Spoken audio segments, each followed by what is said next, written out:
Funny story, actually. So I'm a father of 3 boys, all under the age of 5. My wife and I do our very best to keep them happy and alive. My wife is much better at it than I am. She's a trained marriage and family therapist. Don't ask me to cook more than ramen.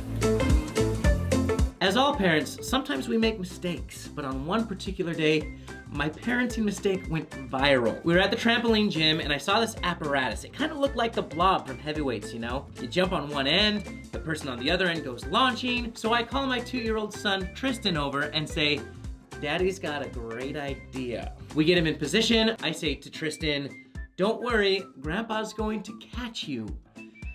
Right? Grandpa's gonna catch you, are you ready? I count it down. 3, 2, 1.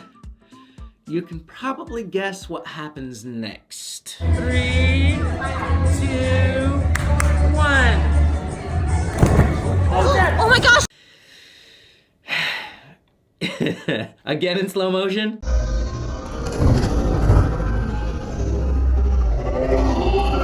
And just for the record, Tristan wasn't hurt. He was just a little confused because he didn't know where he was.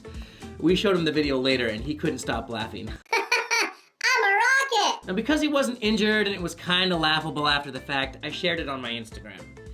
A few days later, I start getting tagged in a random post. I go to check it out and someone had reposted it and it had almost 2.4 million views. I couldn't believe it. 2 days later, another account posted it at 112 million views. It went up on Fell Army, it went up on Fatherly, which is an account on how to be a good father, and then the memes began.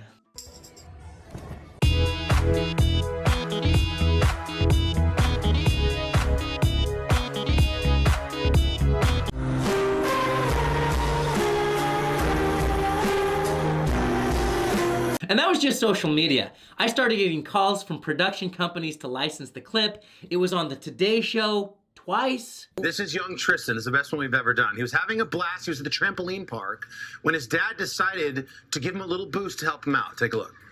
3, 2,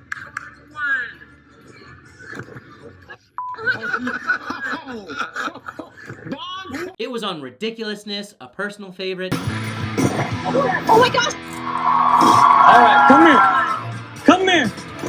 And here I am responding to hundreds of thousands of comments on why I am a bad father. This is just the world that we live in. Our mistakes can be published for the whole world to see. And although this was just a laughable moment, there are several recent instances of corporate leaders getting called out by employees for not treating them well. Do you remember this guy who went viral for firing 900 employees over a Zoom meeting? Your employment here is terminated, effective immediately. He was forced to take an indefinite leave of absence. Or how about Ellen DeGeneres, whose entire career came crashing down because her employees started shedding light on her toxic culture? Staffers alleging a culture of racism, fear, and intimidation.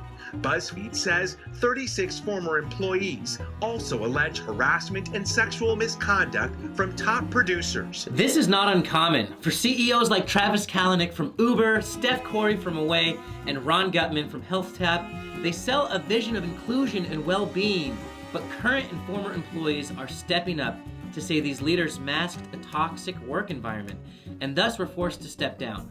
Employees are the ones who are standing up and toppling high-powered CEOs. These are just a few examples of the power that employees are starting to wield in today's workforce.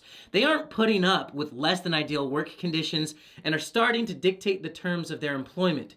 And we're just looking at those glaring macro examples. Obviously, a lot about work has changed throughout the pandemic. Employers who once controlled the hours that you worked, micromanaged the projects that you were assigned, and threatened that they could find someone else to do your job now have low visibility into your workflows, are struggling to identify the most important tasks, and cannot, for the life of them, find new talent. The power dynamic of I'm the boss and you're the employee and you have to do what I say has dramatically shifted in recent years, to the point where organizations like Korn Ferry are making bold statements for 2022. The last 24 months have changed everything for business, for leaders, for employees. Now as the dust settles, one fact becomes clear. Power has shifted from organizations to people, from profit to mutual prosperity, from me to we. Employees are now starting to ask human questions about the work they perform. Why am I doing this? What's it for? How can we do it better? Many are choosing to leave their jobs. The competition to attract new talent is growing fiercer than ever.